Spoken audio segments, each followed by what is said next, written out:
जय श्री श्याम। आज हम सुनेंगे आठों बारों की कथा।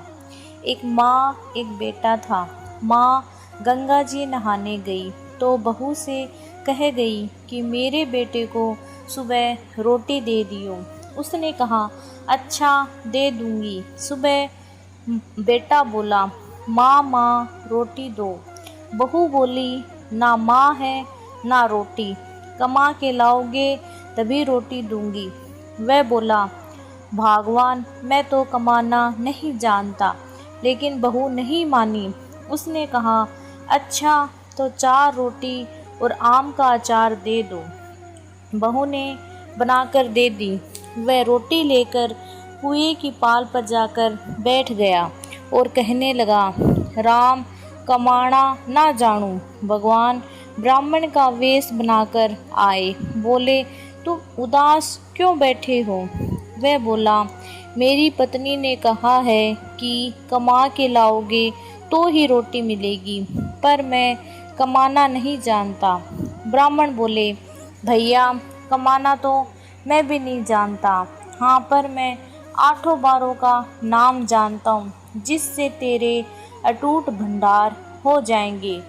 चावल के दाने और पानी की घंटी ले लो, ढके बर्तन को उघाड़ो, ओंधे को सीधा करो। ब्राह्मण ने कही उसने सुनी। इतवार, सोमवार, मंगलवार, बुधवार, बृहस्पतिवार, शुक्रवार, शनिवार आठों बारों का आसरा भरियो पीहर और सासरा। अटूट भंडार होते चले गए। घर पहुंचा तो बीबी बोली क्या लाए? उसने कहा आठों बारों का नाम लाया हूँ।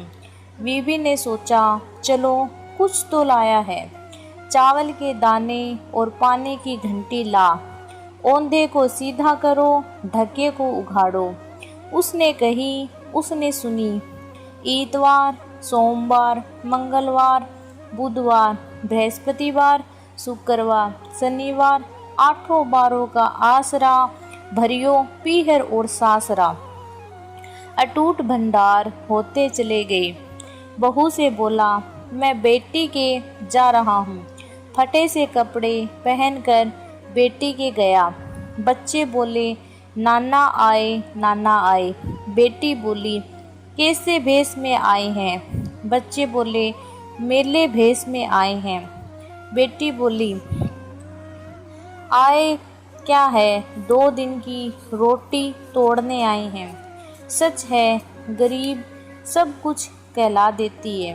बेटी से कहा बेटी आठों बारों की मेरी कहानी सुन ले। उसने कहा पिताजी मेरा मुंह झूठा है।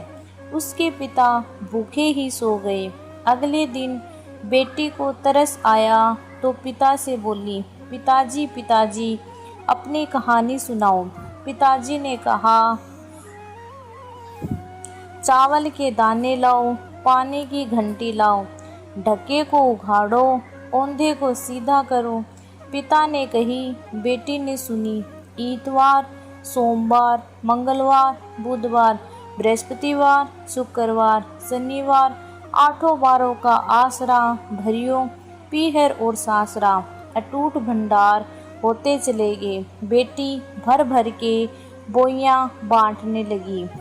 पड़ोसन ने कहा तुम तो कह रही थी मेरा बापू कुछ नहीं लाया, फिर ये भर भर के बोइये कैसे बांट रही हो? बेटी ने उत्तर दिया मेरे बापू तो खाली हाथ ही आए थे। ये तो आठों बारों की कहानी का फल है। पड़ोसन बोली अपने बापू से हमको भी कहानी सुनवा दो। उसके पिताजी ने कहा वह बोला आज तो मेरा मुंह झूठा है, कल सुना दूंगा। अगले दिन उसके बाप ने पड़ोसन को आठों बारों की कहानी सुनाई तो उसने भी खूब अटूट भंडार हो गए। जैसे उस ब्राह्मण के आठों बारों की कहानी से सबके अटूट भंडार भर गए, वैसे कहते सुनते हुंकारा भरते सबके भरियो। बोलो विष्णु भगवान की जय हो।